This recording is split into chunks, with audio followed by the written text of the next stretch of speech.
Welcome to AI Deen Vision. In today's video we'll explore how Islam encourages the pursuit of knowledge and how it was exemplified during the Golden Islamic Age.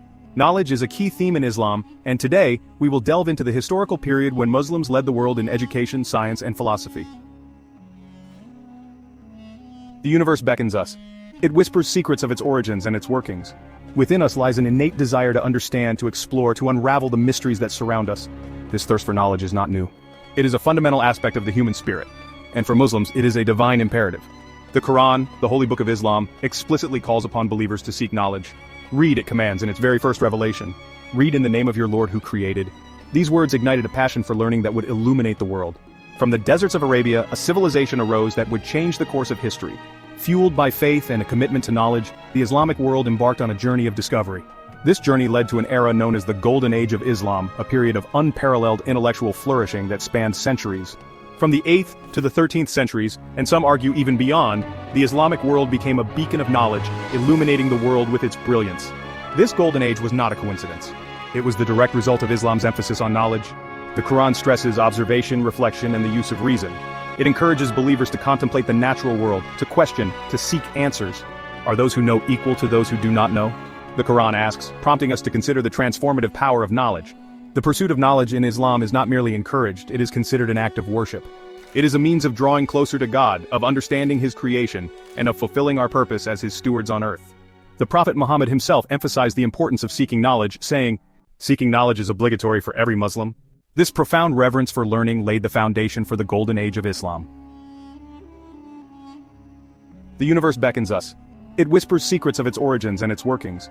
Within us lies an innate desire to understand, to explore, to unravel the mysteries that surround us. This thirst for knowledge is not new. It is a fundamental aspect of the human spirit. And for Muslims, it is a divine imperative. The Quran, the holy book of Islam, explicitly calls upon believers to seek knowledge. Read, it commands in its very first revelation. Read in the name of your Lord who created. These words ignited a passion for learning that would illuminate the world.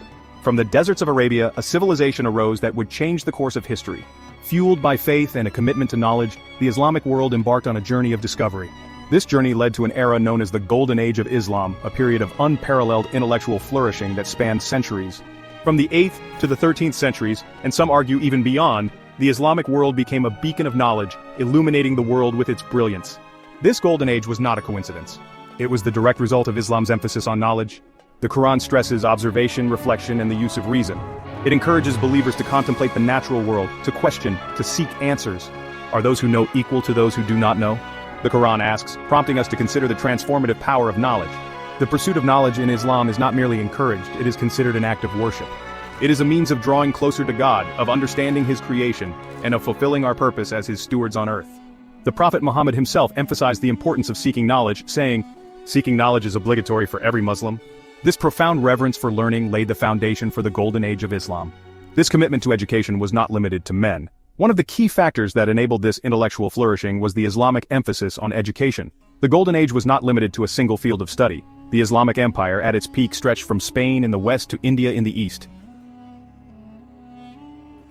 Imagine a world where knowledge knows no bounds, where scholars from different cultures and faiths gather to share their wisdom, where libraries overflow with scrolls and manuscripts containing the accumulated knowledge of civilizations past. This was the world of the Golden Age of Islam. This vast empire fostered an environment of intellectual exchange that was unprecedented in its time. Scholars from diverse backgrounds, speaking different languages, flocked to centers of learning like Baghdad, Cairo, and Cordoba. Here, they collaborated, debated, and built upon each other's ideas. It was a period of remarkable progress in mathematics, astronomy, medicine, philosophy, art, and architecture. It was an era of polymaths, of individuals who excelled in multiple disciplines, pushing the boundaries of human knowledge in all directions.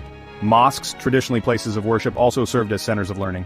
Schools and universities were established throughout the empire, providing education to people from all walks of life. Women played an active role in the intellectual life of the Golden Age. Fatima Al-Farabi, for example, founded the University of Al-Qarawiyyin in Fez, Morocco in the 9th century. This university, still in operation today, is considered by many to be the oldest in the world. In the realm of philosophy, two names stand out as towering figures of the Golden Age, Al-Farabi and Avicenna. These intellectual giants grappled with complex philosophical questions, leaving behind a legacy that continues to inspire thinkers today. Al-Farabi, known as the second teacher after Aristotle, was a master of logic and metaphysics. He sought to reconcile the philosophical traditions of ancient Greece with the teachings of Islam. His groundbreaking work on the intellect paved the way for later Islamic philosophers, including Avicenna. Avicenna, born in present-day Uzbekistan, was a true polymath. He made significant contributions to medicine, astronomy, mathematics, and philosophy. His magnum opus, the Canon of Medicine, became a standard medical textbook in Europe for centuries, influencing the development of Western medicine. Avicenna's philosophical works were equally influential.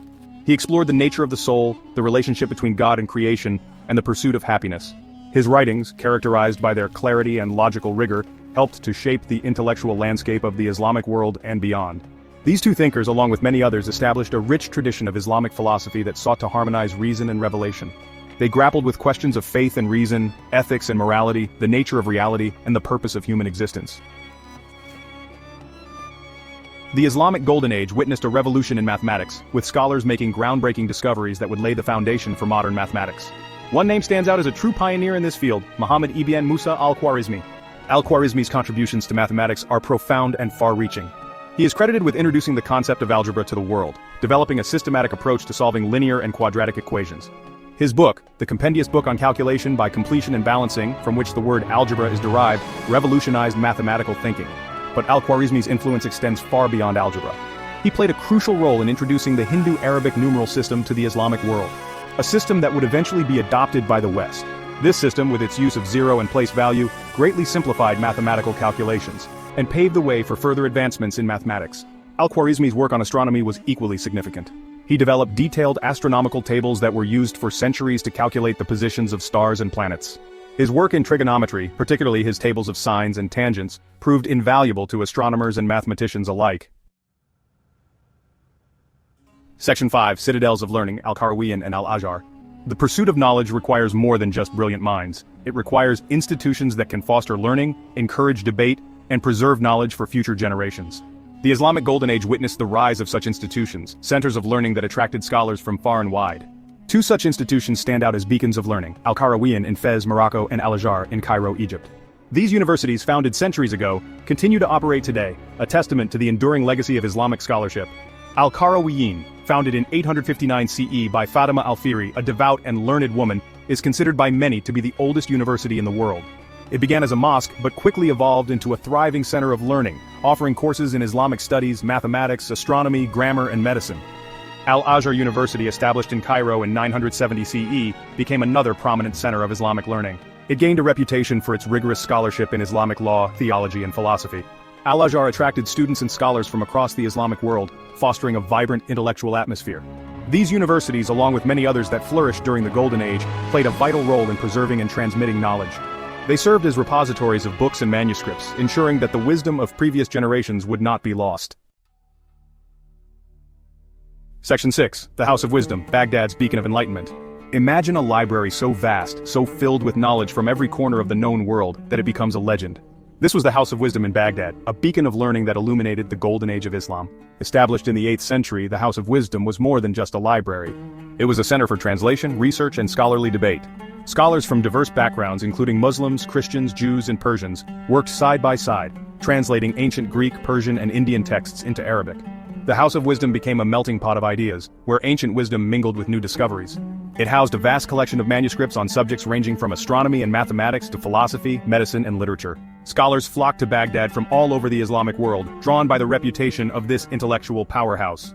Under the patronage of the Abbasid caliphs, particularly Harun al-Rashid and his son Al-Mamun, the House of Wisdom flourished. Al-Mamun, a passionate advocate for knowledge, is said to have rewarded translators with their weight in gold.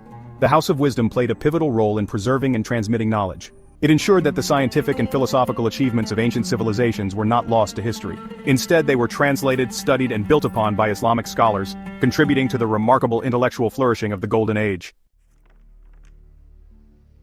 Section 7, Celestial and Corporeal Healing, Advancements in Astronomy and Medicine.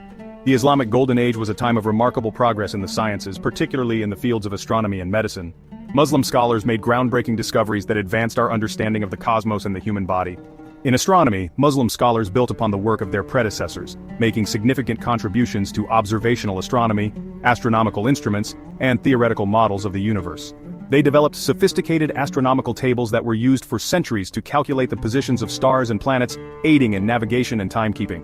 The astrolabe, an instrument used to measure the altitude of celestial bodies, was refined by Muslim astronomers. They developed new types of astrolabes, increasing their accuracy and versatility. These instruments became essential tools for astronomers, navigators, and astrologers. Muslim physicians, building upon the works of Greek and Indian physicians, made significant contributions to the field of medicine. They developed new surgical techniques, advanced our understanding of anatomy and physiology, and made significant strides in pharmacology. One of the most influential medical texts of all time, the Canon of Medicine by Avicenna, was written during this era. This comprehensive medical encyclopedia, translated into Latin and other languages, became a standard medical textbook in Europe for centuries, influencing the development of Western medicine. Hospitals as we know them today have their roots in the Islamic world. During the Golden Age, hospitals were established in major cities throughout the Islamic Empire, providing free medical care to the sick and injured. These hospitals, staffed by skilled physicians and surgeons, became centers of medical learning and innovation. Section 8. A bridge across eras: Islamic scholarship and the European Renaissance. The Islamic Golden Age did not exist in isolation. Its influence extended far beyond the borders of the Islamic Empire, reaching Europe and playing a crucial role in sparking the European Renaissance. During the Renaissance, Europe experienced a period of intense intellectual and cultural rebirth. This rebirth was fueled, in part, by the rediscovery of classical Greek and Roman knowledge. But this rediscovery would not have been possible without the efforts of Islamic scholars. Centuries earlier, during the Golden Age of Islam, Muslim scholars had translated countless Greek and Roman texts into Arabic, preserving these works for posterity.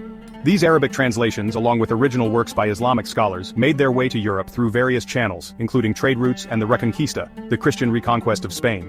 European scholars eager to access the knowledge of antiquity began to learn Arabic. They flocked to centers of learning in Spain, such as Toledo and Cordoba, which became hubs for the translation of Arabic texts into Latin. This process of translation, known as the translation movement, made a wealth of knowledge accessible to European scholars. The impact of Islamic scholarship on the European Renaissance was profound. It reintroduced Europeans to the works of Aristotle, Plato, Euclid, and Ptolemy, among others. It exposed them to new ideas in mathematics, astronomy, medicine, optics, and philosophy. Islamic scholars had not simply preserved this knowledge, they had built upon it, making their own original contributions. Section 9. The Enduring Legacy: Lessons for Today's World. The Golden Age of Islam was a testament to the power of human curiosity, the pursuit of knowledge, and the importance of cultural exchange. It was a time when the Islamic world led the world in innovation, scholarship, and intellectual inquiry. But like all Golden Ages, it eventually came to an end. Political instability, internal conflicts, and external invasions, such as the Mongol sacking of Baghdad in the 13th century, contributed to the decline of this remarkable era. The House of Wisdom, once a symbol of intellectual vibrancy, was destroyed, its vast library lost forever. Despite its decline, the Golden Age of Islam left behind an enduring legacy. Its achievements in mathematics, astronomy, medicine, philosophy, and the arts continue to inspire us today. The works of Al-Farabi, Avicenna, Al-Khwarizmi, and countless others are still studied and admired for their brilliance and originality. More importantly, the Golden Age of Islam offers timeless lessons for our modern world. It reminds us of the power of education, the importance of curiosity and critical thinking, and the value of cultural exchange and collaboration. It teaches us that progress is possible when societies embrace knowledge, encourage innovation, and value the contributions of all its members. In an increasingly interconnected world, the lessons of the Golden Age of Islam are more relevant than ever. As we face global challenges that require innovative solutions, we can draw inspiration from this remarkable era. By fostering a spirit of inquiry, embracing diversity of thought, and investing in education, we can create a brighter future for all. Islam's emphasis on seeking knowledge is not limited to any era, it is a timeless principle. In today's rapidly changing world, we can draw inspiration from the Golden Age by embracing learning in all its forms, whether through technology, science, or the arts. As Muslims, we must adopt a growth mindset and encourage the younger generation to innovate, question, and explore. By doing so, we honor the teachings of Islam and contribute to the progress of humanity as a whole. In Islam, seeking knowledge is regarded as an act of worship. The Prophet Muhammad, sallallahu alaihi wasallam, said, "Seeking knowledge is an obligation upon every Muslim." By dedicating ourselves to learning, we not only improve our lives but also draw closer to Allah. Let us remember that the pursuit of knowledge, when done with the right intention, is a pathway to both worldly success and eternal reward. The Golden Age of Islam stands as a beacon of inspiration for humanity. It shows us how a commitment to learning and understanding can transform societies. Let's honor this legacy by continuing to seek knowledge and contribute positively to the world. Thank you for watching AI Deen Vision. Don't forget to like, share, and subscribe for more inspiring content.